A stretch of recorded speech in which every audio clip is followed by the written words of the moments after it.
冷戰時期，蘇聯曾在裏海邊的荒漠裡秘密建造過一座核工業城市，它不存在於地圖上，只有一個編號。而為來到這裡，我坐了整整54個小時的火車。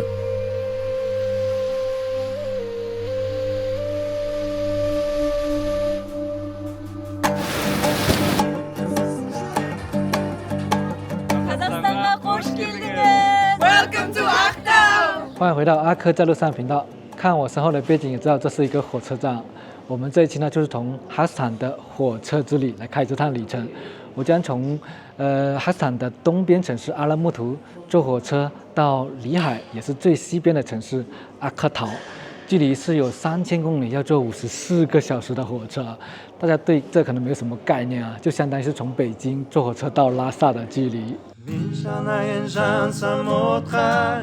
這類火車更像是一輛國家版的旅遊巴士，從哈薩克斯坦東部一路駛向裏海，幾乎穿越了整個哈薩克斯坦。火車沿着天山山脈前進，靠近吉爾吉斯坦與烏茲別斯坦邊境。駱駝、馬群、牛羊，蘇聯時代的小站在窗邊不斷後退，中途甚至還會經過那座曾把人類送向太空的航天城市。這個火車站也是舒適的風格啊，都是這種大理石的，比較冷靜的風格啊，非常大氣。然後先要過安檢，然後到這邊是買票，這邊是進來一個候車廳。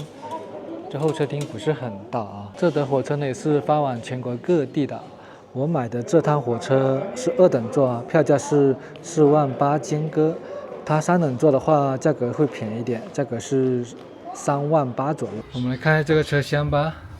這邊就是衛生間，然後往裡面走就是車廂啊。來看一下我要待2天3夜的地方吧，是一個4人的包間，然後分2個上下鋪，我訂的是下鋪。然後這邊是有充電的。車廂後面呢是有2個衛生間，然後一個垃圾桶。這個包裡面呢是裝的是4件套的床上用品啊，有這個枕套啊，然後床單。還有一個小小被子，然後還有一個毛巾。這個包廂呢，只有我一個人啊，相當於是我全包了，哎，那就太爽了。大家都還沒起床啊。這類火車呢是在每一個站都停的。如果大家喜歡那種慢節奏來領略哈斯坦的自然風光的話，這是一個不錯的選擇。火車上呢是沒有信號的啊。但你不會覺得無聊了，因為在窗外呢就是綿延上1000公里的草原，然後以天山山脈作伴，而且在每一個路段啊的風景都是不一樣的，不是千篇一律的啊，有些是有山丘，有些是有灌木，而且有些地段呢它是開滿了鮮花，而且是那種豔麗極的紅色啊。這是我的早餐啊，有點像那種甜粥一樣啊，它其實是放了牛奶還有黃油在裡面。吃起來口感是有點奶香，但是比較甜。基本上在火車上面的第一語言還是說俄語的，而且它的那個文字也是俄語。這裡呢是接熱水的地方啊。第2天的下午呢，就來到了哈薩克斯坦的第3大城市啊，叫斯姆肯特，人口呢是有110多萬的。它是一座邊境城市啊，距離烏茲別克斯坦的首都塔什干呢只有100多公里。剛剛有個會英語的哈薩克小姐姐告訴我，這邊是餐車啊，走到這邊來了。看一下這邊有什麼吃的。這一份飯呢就2300間隔了啊，感覺就是半成品，然後用那微波爐叮了一下，加熱了一下，味道一般般，然後米飯呢都很軟糯了。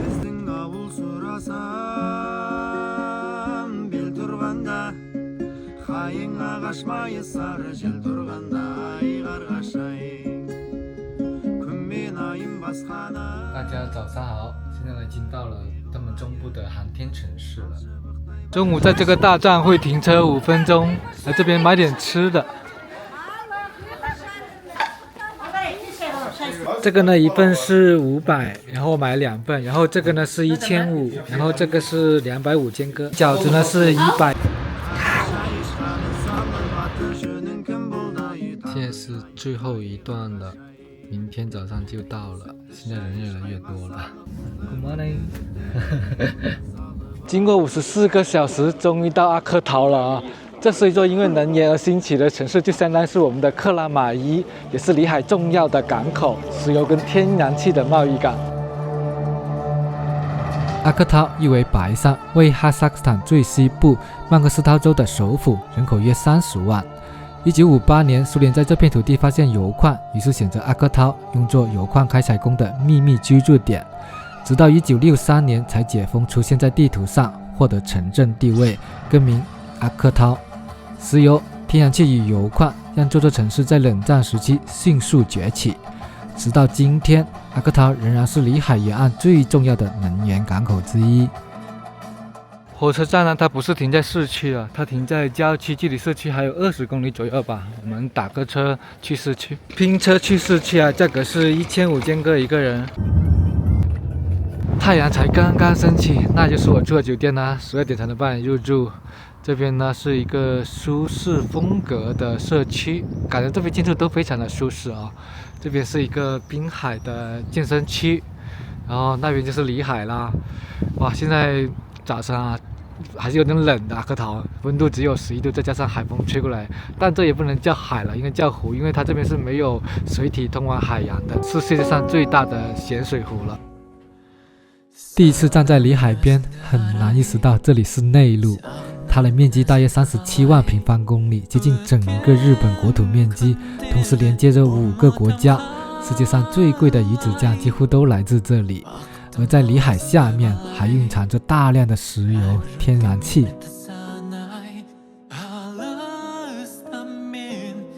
What's the first language in Akatau? Lhasa or Kazakh? Kazakh the first language. OK. 海邊的懸崖栈道也是做得很漂亮。我是海邊長大的孩子啊，記得以前有什麼不開心的時候啊，就去看看海，也就過去了。這方法至今有效。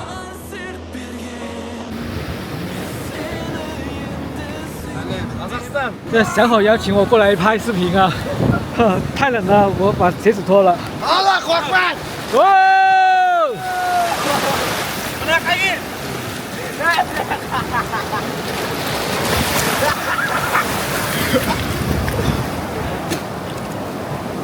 好了，我來上！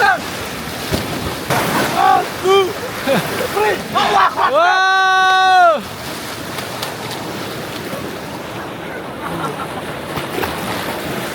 那你好，入住啦，就這麼一個小小的房間，然後一個衛生間，價格是145人民幣，包含早餐。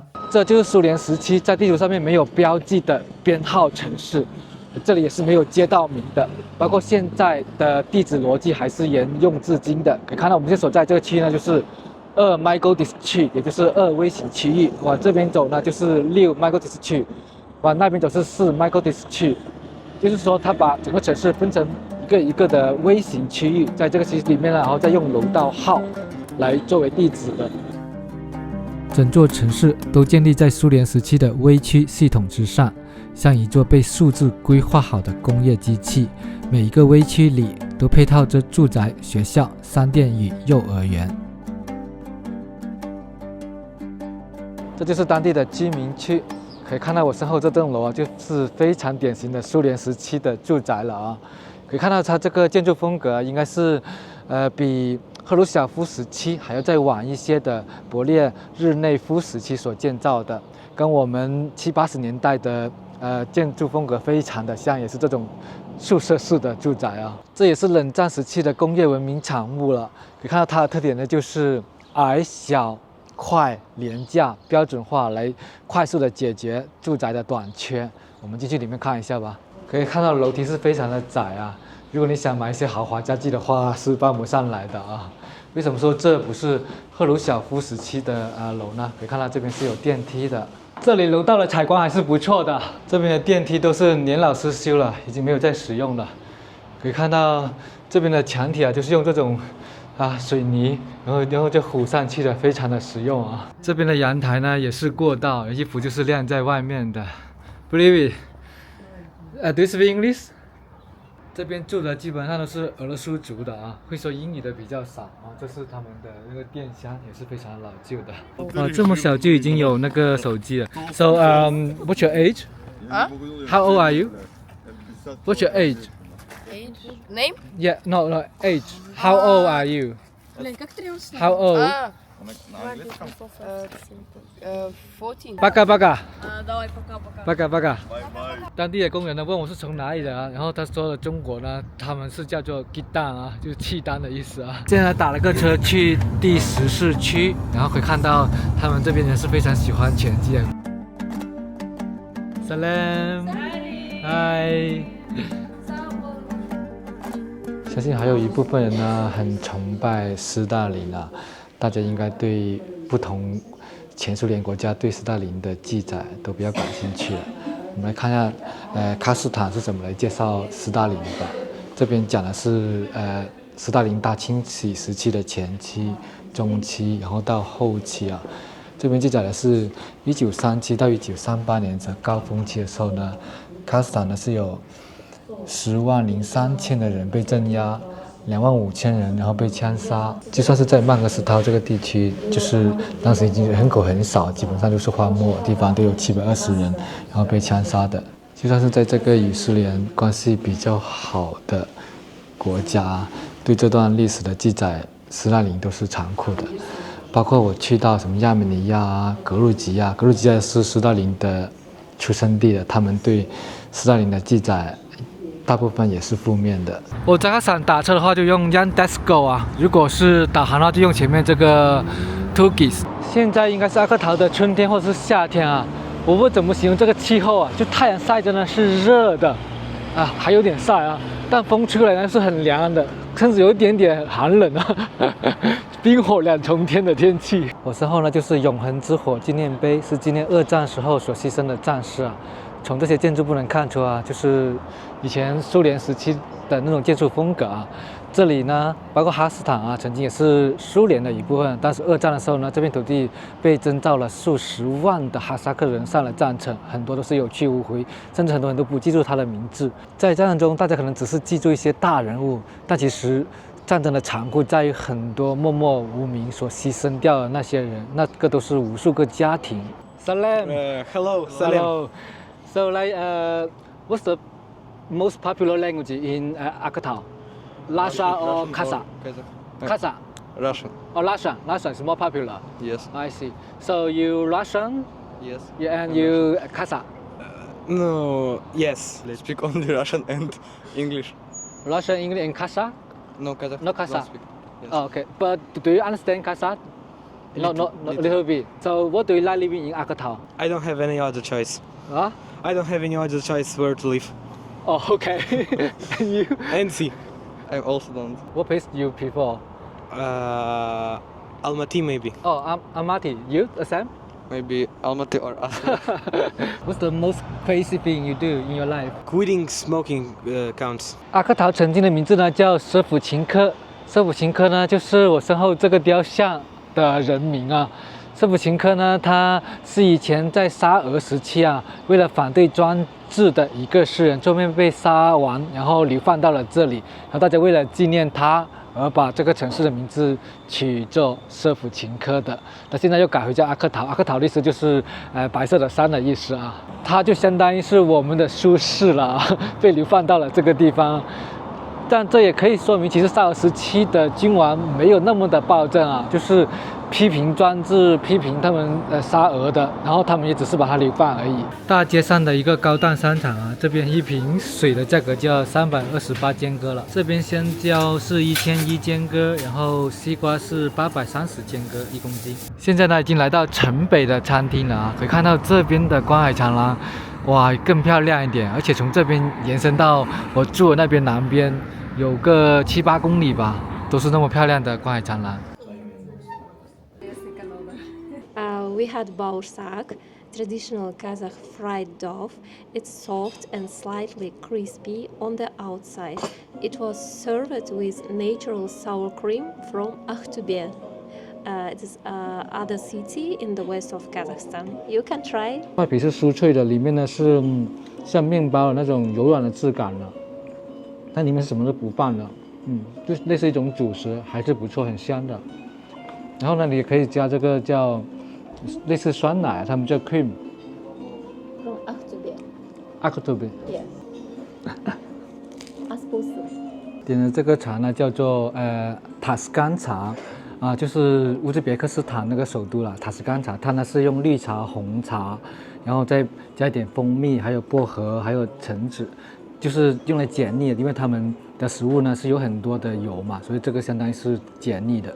Sorpa is a traditional Kazakh broth liquid, yes, made by boiling meat. It's rich, warm, and very comforting and very healthy for your body. Oh, I see. Yes. Okay. I mean, thank you so much. You show me the authentic food. 這個湯呢，喝起來是有點鹹口的，有點像馬肉湯一樣啊。然後呢，上面是有一層薄薄的馬油。這是哈薩克斯坦非常傳統的食物啊，叫 bestama， 意思就是5個手指抓着來吃啊。這呢裡面是馬肉，還有就是下面鋪的就是主食啊，然後是那種扁的麵啊，然後還有土豆，還有洋蔥。吃個菜呢，一定要用5個手指啊！雖然在一個很高檔的餐廳，看着裡海，這個呢是馬前掌的肉啊。這位當地的朋友呢，是我在火車上面遇到的啊，然後他是剛從中國回來，然後我們在火車上面相遇，然後也是來到阿克陶，然後他就請我吃了這麼豐盛的當地的美食。然後現在我們來採訪一下他，看他對中國的旅行有什麼體驗。So, how was your trip in China? Oh, I really like China because it's my second time when I visited China, and it's a very beautiful country with big and deepest history. People very kind, patient, and very hospitality, like our Kazakh people. One of tradition that surprised me when I was in Chanzadze. All of hostels, all of hotels, shops, all the doors were open. But it's a cold street, but they're open. And I say, why you don't close the doors? They show guests you are welcome. It was interesting for me. Okay. And they call tour, for example, yes, but they don't close. Okay. First of all, they think about guests, not about themselves. Yeah. I think it's good. Yeah. It's gentle. Yes, gentle. I mean, it's kind of in Kazakhstan. They always want to share the good thing to the guests. Is it convenient travel as a foreigner in China? We bought all tickets in one app. The trip. Oh, okay. It was comfortable. You don't need to have paper tickets. You can only show them. How about the payment? It is easy to pay. Very easy with our Visa cards. 就我印象中的哈斯坦呢，就是大草原，然后做的那种氈房。这个不是啊，哈斯坦是那种很 fancy 的环境，喝着哈萨克斯茶。在哈斯坦呢，就是倒的茶不能倒满，倒满的话就是赶客人的意思。当然这是比较传统的，现代的就是哈萨克人他也沒有這個規矩了。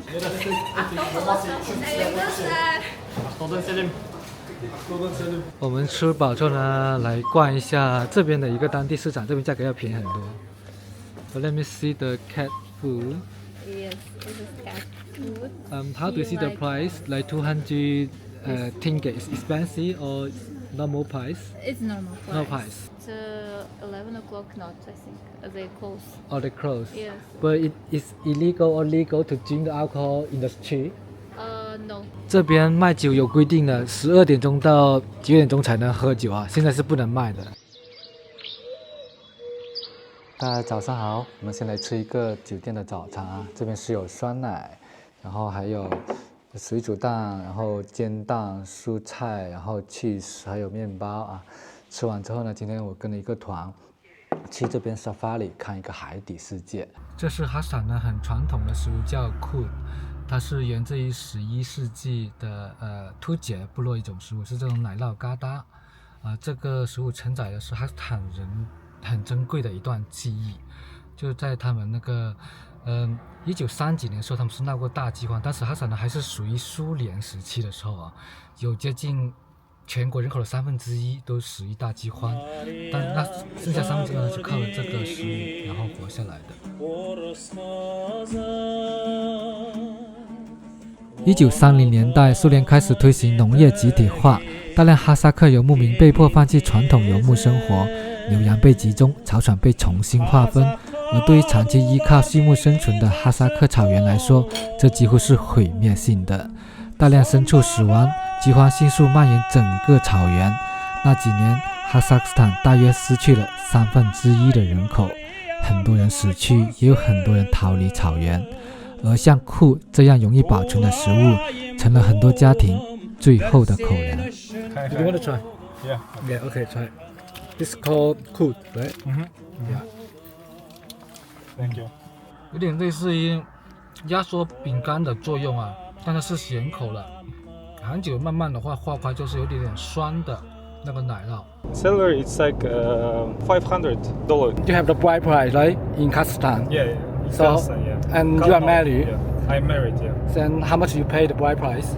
About $1,000 in dollars. Oh, $1,000. Yeah, that's not much. Yeah. Yeah, not much. 阿克陶呢，以前就是荒漠来的，它完全就是靠能源而兴起的一座城市，所以這邊是沒有水資源的。這個就是前面的淡水處理工廠了，可以看到那個應該是水蒸氣啊。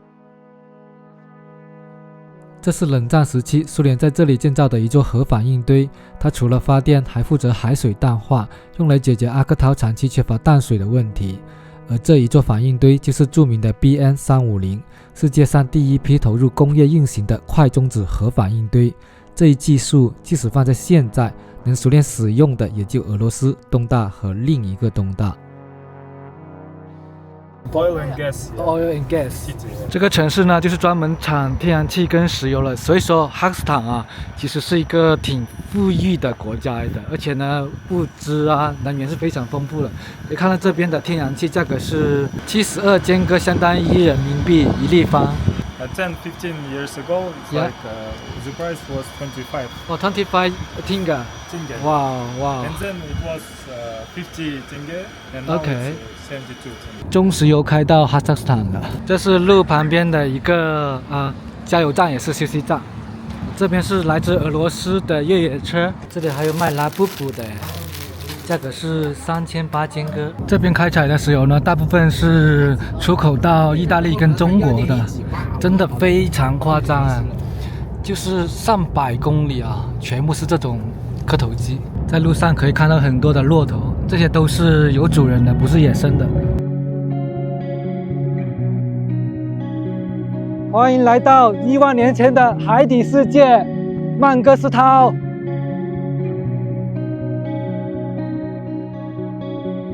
這裡就是博茲拉峽谷，在白堊紀時期，整個曼哥斯濤地區還沉睡在遠古特蒂斯海之下，而那片海洋曾與今天的大西洋相連，鯊魚、貝類與遠古海洋生物都曾經生活在這裡。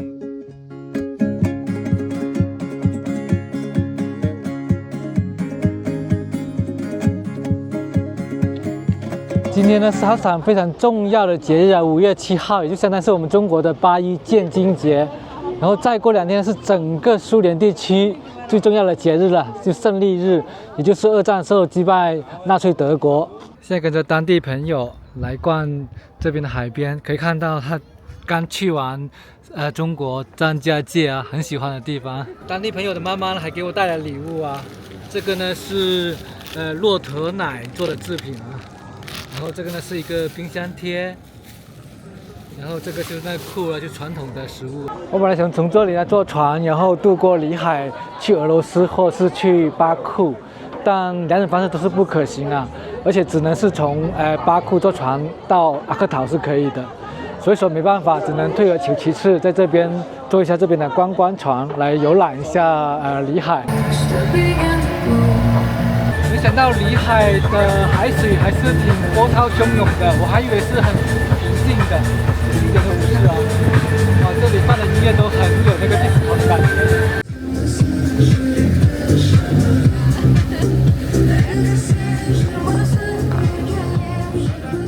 這是海邊的咖啡廳啊，在這麼好的地方，一杯咖啡價格才1000尖哥。The city was born, from the Soviet Union discovered the uranium mines, right? Yes, but not here. 現在是喀斯坦的建軍節，可以看到現在已經有閱兵儀式的。